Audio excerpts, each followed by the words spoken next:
Right, this is the first in our series looking at the 7 Habits of Highly Effective People by the sadly deceased Stephen Covey.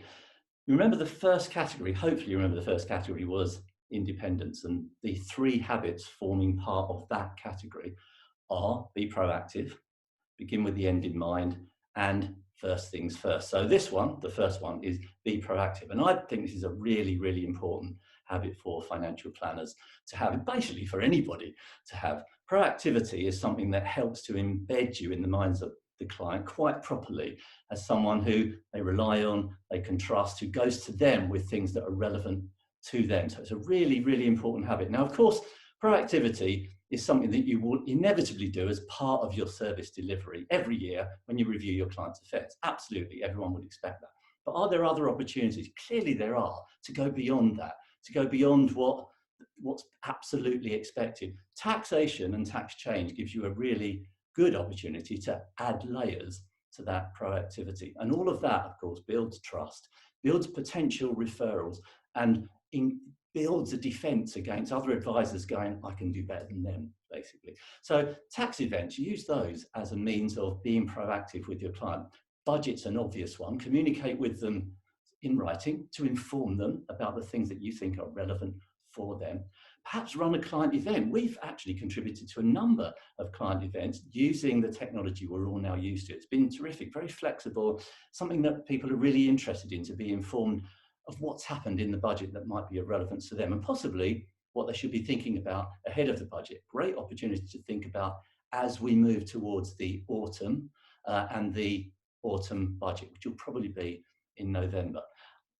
Run a tax health check at some point in the year, ideally more to the beginning of the year than the end of the year, because that's a really good, memorable thing to do with the client. It has a clear identity. And you might go, well, we sort of do that when we do the client review. But these specific events, I've certainly found over many years that taking an aspect of the client review and dealing with it specifically in a focused way, it's a really great way that clients remember what you're doing for them. So focusing on tax, a tax health check, near the beginning of the tax year, but of course do it at any time. And of course, many people will leave it to the end of the tax year. That's fine. It just happens. It's one of those things that happen. Other things you can do during the year that are more focused: reviewing a client's protection, their ability to protect their financial plan, giving their financial plan core strength. Is it up to date? The intergenerational health check, really very important. That whole estate planning, is your will up to date? Is it doing what you want it to do? Will your assets be passing to the people you want them to pass to? Is it taking account of tax in its current format?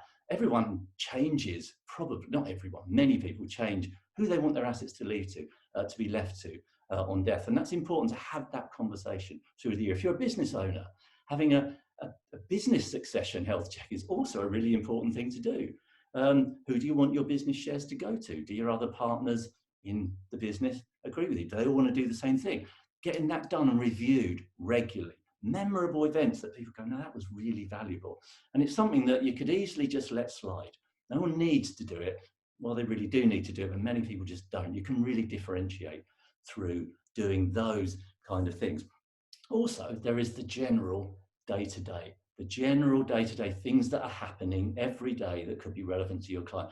Now, we see it as part of our job through our TechLink service to keep you up to date with what's going on in the world of tax and financial planning, pensions, trusts, and all of that. And some of the news you'll just take on and go, oh, that was interesting, or maybe that was not interesting at all. But some of the news you should be thinking about, always apply this. Who does it apply to? What would this mean to some of my clients? And if you can take that news and go to your clients over time, however you communicate that, the change that has happened, the reminder to them that is relevant to them, that's so, so powerful that through the year, through the time of your relationship, you're keeping them up to date with things that are relevant to them. Effectively, your message to them is, this has happened, saw this, and thought of you, and told them about it, either by picking up the phone or sending them an email. You can do this in a kind of mass customized way, because certain messages will be relevant to certain categories of clients. So it won't have to be absolutely personal, meaning lots and lots of legwork for you.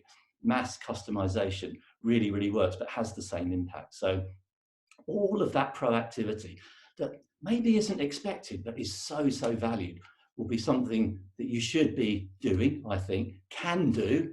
It's just one of those things that is really easy not to do in the everyday busyness of us all. it truly is valued, believe me. It's something that builds trust. It's something that builds referrals, and it builds your defense against attack from other advisors. Have it won?